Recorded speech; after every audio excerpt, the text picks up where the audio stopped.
Hello everyone, welcome back to another video from Bio Edu Hub. और इस video में हम बात करने वाले हैं transport of carbon dioxide in blood.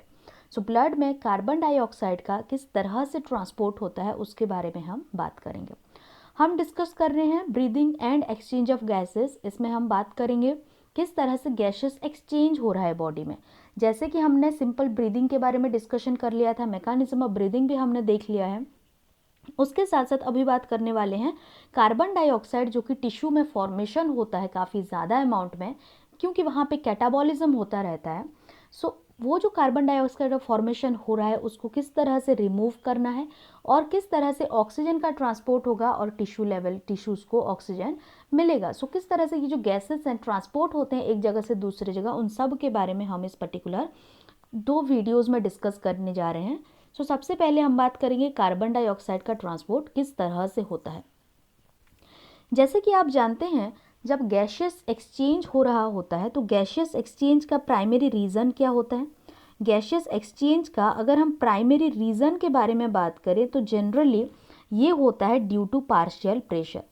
Partial pressure क्या होता है हम लोग जानते हैं। पार्शियल प्रेशर वो प्रेशर होता है गैस का जो कि एक पर्टिकुलर एरिया में या फिर एक वॉल्यूम में अगर ये प्रेजेंट है। जैसे कि मान लो यहाँ पे हमने एक इस तरह का एक कंटेनर ले लिया है, इसमें बहुत सारी गैस प्रेजेंट है। फॉर एग्जांपल ए है, बी है, सी है एंड डी है। ये सारे अलग अलग गैसेस मॉलिक्यूल्स प्रेजेंट हैं। तो यहाँ पे हर एक मॉलिक्यूल, हर एक गैस का जो मॉलिक्यूल है जो कुछ प्रेशर यहाँ पे एक्सर्ट कर रहा होगा उसको हम क्या बोलेंगे, partial pressure of that gas. और उसको कैसे हम रिप्रेजेंट करते हैं, जैसे कि पी ए अगर लिखते हैं तो फिर इसका मतलब पार्शियल प्रेशर ऑफ ए। उसी तरह से पी बी अगर लिखा जाए तो पार्शियल प्रेशर ऑफ बी। उसी तरह से पी सी अगर लिखा जाए तो partial pressure of C and P D अगर लिखा जाए तो पार्शियल प्रेशर ऑफ डी बोला जाता है। बात करते हैं कार्बन डाइऑक्साइड का किस तरह से ट्रांसपोर्ट हो रहा है। जनरली आप जानते हो हमारे बॉडी के अंदर हीमोग्लोबिन प्रेजेंट होता है। हीमोग्लोबिन कहाँ पे प्रेजेंट होता है, ये हमें देखने को मिलता है आरबीसी के अंदर। आरबीसी के पास ये जो हीमोग्लोबिन मॉलिक्यूल प्रेजेंट होता है, जो कार्बन डाइऑक्साइड मॉलिक्यूल इसी के साथ जुड़ जाता है। वैसे तो कार्बन डाइऑक्साइड प्लाज्मा के थ्रू भी ट्रांसपोर्ट होता है, लेकिन हम यहाँ पे हीमोग्लोबिन के साथ किस तरह से ट्रांसपोर्ट हो रहा है वो पहले बात करेंगे। ओके, यहाँ पे मान लेते हैं कि ये एक आरबीसी है। यहाँ पे एक आरबीसी का स्ट्रक्चर इस तरह का बना लेते हैं। आरबीसी के पास क्या होगा, बहुत सारा हीमोग्लोबिन मॉलिक्यूल इस तरह से प्रेजेंट होंगे। यहाँ पे जो हीमोग्लोबिन मॉलिक्यूल प्रेजेंट है इसके अंदर क्या होता है, कुछ साइट्स प्रेजेंट होते हैं जिसके अंदर की ये कार्बन डाइऑक्साइड और ऑक्सीजन जाके फिट हो सकते हैं। ओके, यहाँ पे क्या होगा, जो भी कार्बन डाइऑक्साइड, जैसे कि टिश्यू लेवल का अगर बात करें, टिश्यू लेवल पे क्या होता है, कार्बन डाइऑक्साइड का नंबर जो है वो हाई रहता है। ये कार्बन डाइऑक्साइड क्या हो जाएगा, इसी हीमोग्लोबिन के साथ आके बाइंड कर लेगा। मान लो यहाँ पे इस तरह का एक बॉन्ड बनाया, कार्बन डाइऑक्साइड बाइंड हो गया। अब इस हीमोग्लोबिन को क्या बोलेंगे, जिसके पास क्या प्रेजेंट है, जिसके पास कार्बन डाइऑक्साइड प्रेजेंट है, इसको हम अभी बोलेंगे कार्ब एमिनो हीमोग्लोबिन। ये कुछ टर्मिनोलॉजीज हैं जिसको कि आपको ध्यान में रखना है। इसको हम क्या बोलने वाले हैं, कार्ब एमिनो हीमोग्लोबिन। नॉर्मली हम इसे क्या बोलते थे, हीमोग्लोबिन बोलते थे। अब ये क्या हो गया है, कार्बन डाइऑक्साइड को अपने पास रख लिया है, तो इसको हम बोलने लगेंगे कार्ब एमिनो हीमोग्लोबिन। ये जो कार्ब एमिनो हीमोग्लोबिन है, ये कितना परसेंट कार्बन डाइऑक्साइड इस तरह से ट्रांसपोर्ट होता है। जनरली अगर हम बात करें तो टोटल जो कार्बन डाइऑक्साइड का ट्रांसपोर्ट होता है उसका 20 to 25% का जो ट्रांसपोर्टेशन है वो इसी तरह से होता है। मतलब अभी हम बात कर रहे हैं कार्बन डाइऑक्साइड का ट्रांसपोर्टेशन, तो ये जो ट्रांसपोर्टेशन है उसका एक वे कैसा है, किस तरह से ये ट्रांसपोर्ट हो सकता है, ये हीमोग्लोबिन के साथ अटैच हो जाता है। और ये जो अटैचमेंट है हीमोग्लोबिन के साथ, जनरली टोटल अगर 100% के बारे में बात करें तो उसका 20 to 25% हीमोग्लोबिन के थ्रू इस तरह से कार्बन डाइऑक्साइड का ट्रांसपोर्ट होता है। और बाकी जितने भी बचे हैं, मतलब एक मेजर क्वांटिटी बचा है 80 to 75% बचा है। तो यहाँ पे जो 80 to 75% होता है ये कैसे ट्रांसपोर्ट होता है, ये ट्रांसपोर्ट होता है प्लाज्मा के थ्रू। ये चीज़ ध्यान देना कि जो कार्बन डाइऑक्साइड का ट्रांसपोर्ट होता है वो प्लाज्मा के थ्रू भी होता है और एज कार्ब एमिनो हीमोग्लोबिन भी होता है। इसका ट्रांसपोर्ट कैसे हुआ, प्लाज्मा के थ्रू हुआ, जो कि most of the carbon dioxide का ट्रांसपोर्ट होता है, 75 to 80% हो रहा है। और कार्ब एमिनो हीमोग्लोबिन के थ्रू नॉर्मली 20 to 25% हीमोग्लोबिन का ट्रांसपोर्ट हो रहा है। सो प्लाज्मा के थ्रू कैसे होता है? प्लाज्मा हम किसे बोलते हैं? ब्लड में अगर सारे सेलुलर मटेरियल को हटा दिया जाए तो बाकी क्या बचता है? प्लाज्मा बचता है, क्योंकि ब्लड किससे बना हुआ है? कुछ सेल्स से बने हुए हैं, जैसे कि आरबीसी हो गया, डब्ल्यूबीसी हो गए, और प्लाज्मा से बने हुए हैं। सो अगर सेलुलर कंटेंट को हटा दिया जाए तो प्लाज्मा कैसा होता है? फ्लूइड नेचर का होता है। सो इसी फ्लूइड में क्या होता है? कार्बन डाइऑक्साइड डिसॉल्व हो जाता है, और डिसॉल्व होने के बाद इसका ट्रांसफर होने लगता है एक जगह से दूसरी जगह पे। सो अब ये सवाल आता है, हम स्पेशली यहाँ पे बात करेंगे कार्ब एमिनो हीमोग्लोबिन के बारे में। ओके, सो यहाँ पे जो कार्ब एमिनो हीमोग्लोबिन का फॉर्मेशन होता है ये किस पे डिपेंड करेगा? मतलब नॉर्मली ये मान लो एक हीमोग्लोबिन है, हीमोग्लोबिन के साथ कार्बन डाइऑक्साइड आके इस तरह से अटैच हो जाता है, लेकिन ये किस पे डिपेंड करेगा कि कब ये जाके कार्बन डाइऑक्साइड हीमोग्लोबिन के साथ अटैच होगा, कब ये अटैच नहीं होगा? कुछ ना कुछ तो रीजंस होंगे जब ये अटैच होगा जाके। सो इसके कुछ रूल्स हैं, या फिर आप बोल सकते हो कुछ फैक्टर्स प्रेजेंट हैं। ये किस पे डिपेंड करता है? Carbamino haemoglobin formation depends on, ये मोस्टली डिपेंड किस पे करता है? Partial pressure of carbon dioxide पे। जैसे कि हमने थोड़ी देर पहले ही बात किया, कोई भी गैस हो गया एक जगह से दूसरी जगह अगर उसको ट्रांसफ़र होना है तो वो किस पे डिपेंड करता है? उस गैस के पार्शियल प्रेशर पे डिपेंड करता है। फॉर एग्जांपल अगर हम डिफ्यूज़न के बारे में बात करें तो डिफ्यूज़न में क्या होता है? अगर यहाँ पे बहुत ज़्यादा गैसियस मॉलिक्यूल प्रेजेंट हैं तो ये गैसियस मॉलिक्यूल जहाँ पे कम मॉलिक्यूल प्रेजेंट होंगे वहाँ पे मूव करने लग जाते हैं, मतलब अपने हाई प्रेशर से लो प्रेशर में मूव करने लग जाते हैं। उसी तरह से ये जो कार्ब एमिनो हीमोग्लोबिन का फॉर्मेशन है ये किस पे डिपेंड करता है? It depends on the pressure of carbon dioxide present there. Okay, और किस पे डिपेंड करेगा? ऑक्सीजन पे भी डिपेंड करेगा। मतलब कार्बन डाइऑक्साइड पे तो डिपेंड कर ही रहा है, उसके साथ साथ ऑक्सीजन पे भी ये डिपेंड कर रहा है। इसका मतलब क्या हो गया? फॉर एग्जाम्पल अगर इसको सही से आप समझने का कोशिश करना, एक जगह पे मान लो कार्बन डाइऑक्साइड का अमाउंट काफ़ी ज़्यादा है। अगर यहाँ पे कार्बन डाइऑक्साइड का अमाउंट काफ़ी ज़्यादा है, उसके साथ साथ ऑक्सीजन का अमाउंट यहाँ पे मान लो कम है, ये कहाँ पे होता है? जनरली टिश्यू में आपको देखने को मिलता है, क्योंकि टिश्यू में क्या होता है? कार्बन डाइऑक्साइड ज़्यादा देखने को मिलता है, ऑक्सीजन कम देखने को मिलता है। तो इस केस में क्या होगा? यहाँ पे जो हीमोग्लोबिन प्रेजेंट होगा ये हीमोग्लोबिन किसके साथ जाके बाइंड कर लेगा? जिसका कंसंट्रेशन ज़्यादा है उसके साथ जाके ये बाइंड कर लेगा। मतलब कार्बन डाइऑक्साइड के साथ जाके ये क्या कर लेगा?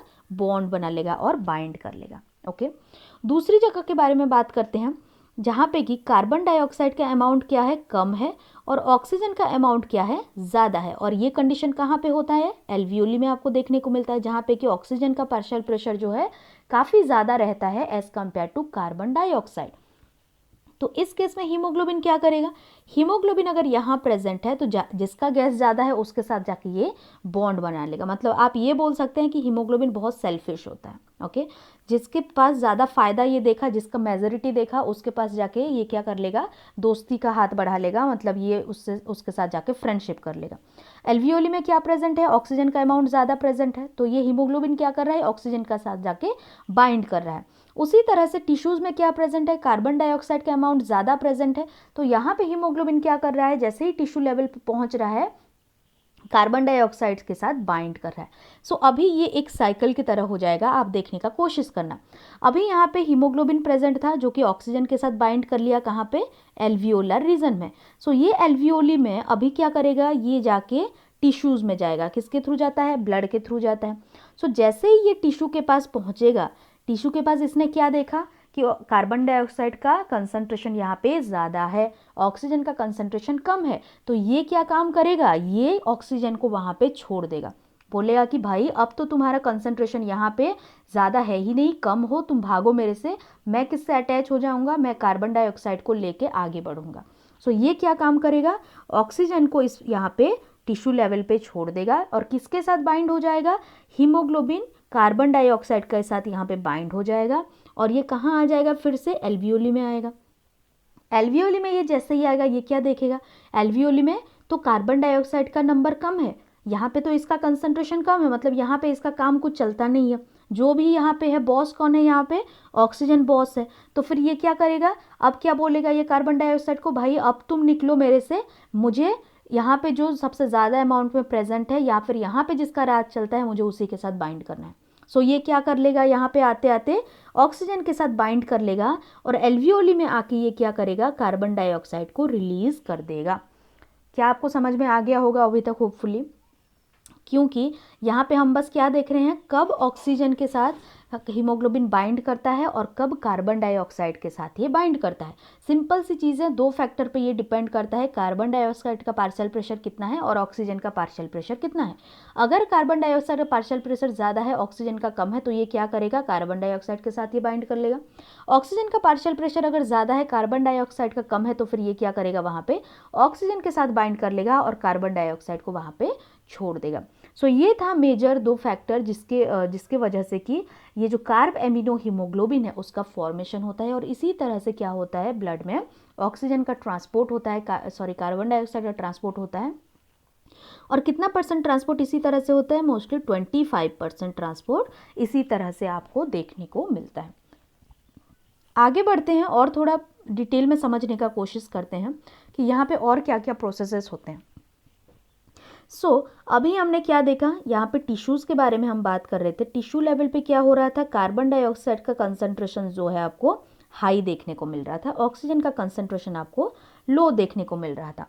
यहाँ पे क्या होगा, यहाँ पे मैं एक ब्लड वेसल बना रही हूँ, इसको एज्यूम करना ये एक ब्लड वेसल है। ब्लड वेसल में क्या होगा, आरबीसी भी यहाँ पे प्रेजेंट होगा, आरबीसी के साथ साथ यहाँ पे और क्या प्रेजेंट होगा, प्लाज्मा भी प्रेजेंट होगा। ओके, ये रहा हमारा आरबीसी और यहाँ पे एज्यूम कर लेना ये बाहर वाला हिस्सा ये प्लाज्मा है। ओके, ये हमारा प्लाज्मा और ये आ गया हमारा आरबीसी। ओके, यहाँ पे क्या होता है, एक और इम्पॉर्टेंट चीज़ जिसे कि आपको ध्यान में रखना है कि आरबीसी के पास एक एंजाइम प्रेजेंट होता है। जब हम एंजाइम के बारे में डिस्कशन कर रहे थे तब भी इस एंजाइम का जिक्र आया था वहाँ पे। तो कौन सा एंजाइम वहाँ पे हमने देखा था, हमने देखा था कार्बोनिक एनहाइड्रेज के बारे में। कार्बोनिक एनहाइड्रेज कैसा एंजाइम होता है, ये क्या काम करता है, हमने देखा था एंजाइम के चैप्टर में। कार्बन डाइऑक्साइड को वाटर के साथ ये बाइंड कर लेगा, उसके बाद क्या बनाएगा, इस रिएक्शन में H2CO3 का फॉर्मेशन करता है। यहाँ पे क्या होता है, देखो कार्बन डाइऑक्साइड टिश्यू लेवल में ज़्यादा है तो ये क्या हो जाएगा, आरबीसी के अंदर ये डिफ्यूज़ हो जाएगा। जैसे ही डिफ्यूज़ हो जाएगा यहाँ पे क्या आ जाएगा, कार्बन डाइऑक्साइड आ जाएगा। आरबीसी के पास क्या प्रेजेंट होगा, यहाँ पे H3 यहाँ पे वाटर प्रेजेंट होगा। वाटर और कार्बन डाइऑक्साइड मिला के क्या फॉर्मेशन कर देते हैं, यहाँ पे H2CO3 बना देते हैं। और ये जो रिएक्शन है कौन कैटलाइज करता है, ये कार्बोनिक एनहाइड्रेज। ये जो एंजाइम है इसको शॉर्टली लिखा जाता है CA भी लिखा जाता है। ये जो कार्बोनिक एनहाइड्रेज एंजाइम है ये कार्बन डाइऑक्साइड और वाटर को दोनों को मिला के क्या बना देता है, H2CO3 बना देता है। ये कहाँ पे होगा, टिश्यू लेवल में होगा, क्योंकि टिश्यू लेवल में क्या है, कार्बन डाइऑक्साइड का अमाउंट ज़्यादा है, इसीलिए क्या करेगा, आरबीसी के अंदर आएगा, ये रिएक्शन बना देगा। एक और चीज़ आपको ध्यान में रखना है कि कार्बोनिक एनहाइड्रेज कुछ अमाउंट में प्लाज्मा में भी देखने को मिलता है, लेकिन ये बहुत कम अमाउंट में होता है। जितना अमाउंट में आपको आरबीसी में देखने को मिलेगा उससे कम अमाउंट में ही आपको प्लाज्मा में देखने को मिलेगा। एक्चुअल में जो कार्बन डाइऑक्साइड होता है वो कौन से फॉर्म में ट्रांसफ़र हो रहा होता है, H2CO3 के फॉर्म में ट्रांसफ़र हो रहा होता है। ओके, उसके बाद क्या होता है, जैसे ही ये कहाँ पहुँच जाएगा, अब ये पहुँच गया, मान लो इसको थोड़ा सा इरेज कर देते हैं, अभी तक तो होप कि आपको क्लियर हो ही गया होगा। नेक्स्ट ये कहाँ पे पहुँच जाएगा, मान लो ये एल्वियोली में पहुँच गया। और एल्वियोली में क्या देखने को मिलता है, कार्बन डाइऑक्साइड का अमाउंट कम देखने को मिलता है और ऑक्सीजन का अमाउंट आपको ज़्यादा देखने को मिलता है। तो इस केस में क्या हो जाएगा, यहाँ पे कार्बन डाइऑक्साइड का अमाउंट कम, तो ये क्या काम करेगा, ये क्या चाहेगा भाई, यहाँ पे जो कार्बन डाइऑक्साइड प्रेजेंट है आरबीसी के पास, ये चाहेगा कि ये रिलीज हो जाए। ये कैसे रिलीज करेगा, ये करेगा अभी रिवर्सिबल रिएक्शन जो कि टिश्यू लेवल में हो रहा था। कौन सा रिएक्शन हो रहा था, कार्बन डाइऑक्साइड वाटर के साथ मिलके H2CO3 बना रहा था। अभी जैसे ही ये एल्वियोली के पास पहुंच जाएगा, ये जो रिएक्शन है ये उल्टा चलेगा। उल्टा कैसे चलेगा, H2CO3 अभी क्या हो जाएगा, ब्रेक डाउन हो जाएगा। ये ब्रेक डाउन भी कौन करता है, कार्बोनिक एनहाइड्रेज ही करता है। और ये क्या रिलीज कर देगा, ये यहाँ पे रिलीज कर देगा कार्बन डाइऑक्साइड एंड वाटर का ये रिलीज कर देगा। किस लेवल पे हो रहा है, एल्वियोलर लेवल पे हो रहा है। ये अभी जो कार्बन डाइऑक्साइड यहाँ पे मिल गया एल्वियोली के पास, ये कहाँ चला आएगा, ये आ जाएगा एल्वियोली में। एल्वियोली में आने के बाद ये क्या हो जाता है, एक्सचेंज, जैसे ही हमने पढ़ा था एक्सचेंज ऑफ गैसेस में एल्वियोली बाहर चला जाता है, क्योंकि एल्वियोली में क्या हो जाता है, अभी यहाँ पे एक्सपिरेशन होने लगेगा। जब एक्सपिरेशन होगा तो कार्बन डाइऑक्साइड कहाँ चला जाएगा, ये एनवायरनमेंट में चला जाएगा। इसी तरह से क्या होता है, कार्बन डाइऑक्साइड का ट्रांसपोर्ट होता है हमारे पूरे बॉडी में। ये हमने आरबीसी से कैसे ट्रांसपोर्ट होता है उसको देखा। उसी तरह से अगर हम प्लाज्मा के बारे में बात करें तो हमने क्या बोला था, प्लाज्मा में भी कार्बोनिक एनहाइड्रेस प्रेजेंट होता है। ये जो प्लाज्मा में कार्बोनिक एनहाइड्रेस आपको देखने को मिलेगा, ये रिएक्शन कहाँ परफॉर्म होगा, प्लाज्मा में भी परफॉर्म होगा। प्लाज्मा में ये जो हमारा कार्बन डाइऑक्साइड, ये किस फॉर्म में जाते हैं, बाई कार्बोनेट के फॉर्म में डिसॉल्व होके जाते हैं। बाई कार्बोनेट कैसे बना, ये जो H2CO3 यहाँ पे बन रहा था, ये H2CO3 प्लस H प्लस यहाँ पे बन जाता है। एक्चुअली अगर हम बात करें तो यहाँ पे भी H2CO3 plus HCO3 minus plus H plus बनेगा। ओके, 2H प्लस यहाँ पे बन जाएगा। ये रिएक्शन होता है और प्लाज्मा में भी HCO3 के फॉर्म में ये क्या होता है, ट्रांसफ़र होने लग जाता है। इसी तरह से कार्बन डाइऑक्साइड का क्या होता है, ट्रांसपोर्ट होता है। अब हम थोड़ा थियोरिटिकल के बारे में बात करते हैं, देख लेते हैं, एक बार रीड कर लेते हैं। ये सारे लाइंस आपके एनसीईआरटी से लिए गए हैं। एक बार अच्छे से ध्यान से इसको सुन लेना, होप कि समझ में आ जाएगा। यहाँ पे क्या है, carbon dioxide is carried by the haemoglobin as carbamino haemoglobin. जैसे कि हमने देखा कार्ब एमिनो हीमोग्लोबिन बना के इसका ट्रांसपोर्ट होता है। Carbamino haemoglobin generally 20 to 25% बनता है। This binding is related to the partial pressure of carbon dioxide. Carbon dioxide के पार्शियल प्रेशर पर ये बाइंडिंग डिपेंड करता है। Partial pressure of oxygen is a major factor which could affect this binding. Oxygen का partial pressure भी इस binding को effect कर सकता है, क्योंकि अगर partial pressure of carbon dioxide और पार्शियल प्रेशर ऑफ ऑक्सीजन एक जगह पे प्रेजेंट है, ऑक्सीजन का अगर ज़्यादा पार्शियल प्रेशर है तो हीमोग्लोबिन किसके साथ बाइंड कर लेता है, ऑक्सीजन के साथ आके ये बाइंड कर लेता है। ये जो बाइंडिंग है या जो कार्ब एमिनो हीमोग्लोबिन का फॉर्मेशन है उसको और भी कौन इफेक्ट कर सकता है, पार्शियल प्रेशर ऑफ ऑक्सीजन भी इफेक्ट कर सकता है। When the partial pressure of CO2 is high and partial pressure of O2 is low as in the tissue, more binding of carbon dioxide occurs। क्योंकि यहाँ पे क्या हो रहा है, टिश्यूज लेवल में कार्बन डाइऑक्साइड का अमाउंट ज़्यादा है, ऑक्सीजन का अमाउंट कम है, तो इसी वजह से हीमोग्लोबिन किसके साथ बाइंड करेगा, कार्बन डाइऑक्साइड के साथ जाके ये बाइंड कर लेगा। उसके साथ साथ जहाँ पे partial pressure of carbon dioxide low and partial pressure of oxygen is high as in case of alveoli, the dissociation of the carbon dioxide from carbamino haemoglobin takes place. Alveoli में क्या होता है, generally जो carbon dioxide है उसका amount कम रहता है और ऑक्सीजन का अमाउंट ज़्यादा रहता है। इसके वजह से यहाँ पे क्या होगा, एल्वियोलर लेवल पे जो हीमोग्लोबिन प्रेजेंट होंगे वो ऑक्सीजन के साथ बाइंड कर लेंगे और कार्बन डाइऑक्साइड को यहाँ पे छोड़ देंगे। That is carbon dioxide which is bound to the haemoglobin from the tissues is delivered at the alveoli. Okay, so RBC contain a very high concentration of the enzyme known as the carbonic anhydrase। Carbonic anhydrase एक enzyme है जो कि इसके पास रहता है and the minute quantity of the same is present in the plasma too। बहुत कम amount में ये प्लाज्मा में भी आपको देखने को मिलेगा। उसके बाद क्या होता है, एट द टिश्यू साइट में क्या होता है, partial pressure of carbon dioxide high देखने को मिलेगा। क्यों, क्योंकि यहाँ पे कैटाबॉलिज्म होता है। जैसे कि आप जानते हो जो मेटाबॉलिज्म होता है वो दो तरह के होते हैं, आइदर ये कैटाबॉलिज्म हो सकता है या फिर ये हो सकता है एनाबॉलिज्म। कैटाबॉलिज्म का मतलब क्या होता है, यहाँ पे इसका मतलब है ब्रेक डाउन ऑफ सब्सटेंसेस। जैसे कि आप जानते हैं हम कोई भी फूड खाते हैं तो ये फूड क्या होता है, ये कैटाबोलाइज होता है। कैटाबोलाइज होने के बाद ये हमें क्या देगा, एनर्जी प्रोवाइड करेगा, राइट। ये जो एनर्जी मिलता है इस केस में हम क्या करते हैं, एक्चुअली फूड का ऑक्सीडेशन करते हैं। मतलब जैसे कि आप जानते हैं बहुत छोटे छोटे पार्टिकल में इसका ब्रेक डाउन हो जाता है। फॉर एग्जांपल ग्लूकोज हो गया, एमाइनो एसिड्स हो गए, हमने बायोमोलिक्यूल में पढ़ रखा है इन सब के बारे में। तो ग्लूकोज एमाइनो एसिड जो इंटेस्टाइन में एब्जॉर्ब हो जाते हैं उनको हम फर्दर सेल में क्या करते हैं, इनका ब्रेक डाउन कर लेते हैं। इनको हम तब तक ब्रेक डाउन करते हैं जब तक इनके पास जो लास्ट कार्बन मॉलिक्यूल प्रेजेंट होगा सारा रिलीज ना हो जाए। मतलब ग्लूकोज में कितने कार्बन होते हैं, 6 कार्बन होते हैं, 6 कार्बन होते हैं। मतलब तब तक आप इसका कार्बन हटाते जाएंगे जब तक इस यहाँ पे 0 कार्बन नहीं बच जाए। मतलब पूरा इसका हमें डिग्रेडेशन कर देना है। तो यहाँ पे क्या रिलीज होता है, इस केस में रिलीज होता है कार्बन डाइऑक्साइड। ये सारे हम डिटेल में पढ़ेंगे जब हम रेस्पिरेशन डील करेंगे, प्लांट रेस्पिरेशन के बारे में। सो यहाँ पे क्या होगा, कार्बन डाइऑक्साइड रिलीज हो जाएगा, और कार्बन डाइऑक्साइड जैसे ही रिलीज हो जाता है, ये कार्बन डाइऑक्साइड कहाँ पे रिलीज हो रहा है, टिश्यू में रिलीज हो रहा है, तो टिश्यू में इसका एक्यूमुलेशन ज़्यादा होगा, तो इसका पार्शियल प्रेशर भी ज़्यादा होगा टिश्यू में। तो जैसे ही इसका पार्शियल प्रेशर टिश्यू में ज़्यादा हो गया, तो वहाँ जैसे ही हीमोग्लोबिन रीच करेगा तो क्या हो जाएगा, जो हीमोग्लोबिन के पास अभी ऑक्सीजन प्रेजेंट है, ऑक्सीजन को वो छोड़ देगा और कार्बन डाइऑक्साइड को वो ले लेगा। So the carbon dioxide diffuses into the blood, RBC and plasma, ये चीज़ ध्यान देना, दोनों में डिफ्यूज होके जाता है, आरबीसी में भी जाएगा एंड प्लाज्मा में भी जाएगा, and form HCO3 minus and H plus at the alveolar site where partial pressure of carbon dioxide is low. The reaction proceeds in the opposite direction, leading to the formation of CO2 and H2O.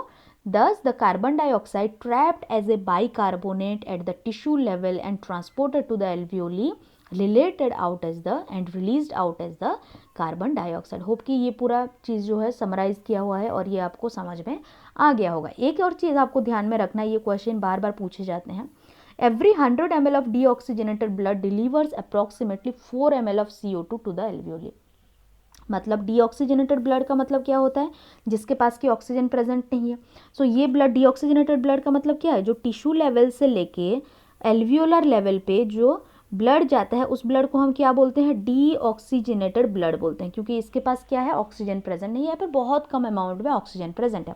सो अगर 100 ml of इस तरह का deoxygenated blood के बारे में हम बात करें तो कितना ml वो कार्बन डाइऑक्साइड को लेके जा सकता है, 4 ml ऑफ कार्बन डाइऑक्साइड को ये ट्रांसपोर्ट कर सकता है। ये चीज़ ध्यान रखना, ये आपसे बार बार पूछे जाते हैं। सो ये था कार्बन डाइऑक्साइड ट्रांसपोर्ट किस तरह से होता है एज कार्ब एमिनो हीमोग्लोबिन, जो कि अभी हमने डिस्कशन कर लिया है। होप कि आप लोगों को समझ में आ गया होगा। नेक्स्ट वीडियो में हम अगेन रेगुलेशंस के बारे में बात करने वाले हैं। सो तब तक के लिए stay tuned and thank you very much for watching this lecture.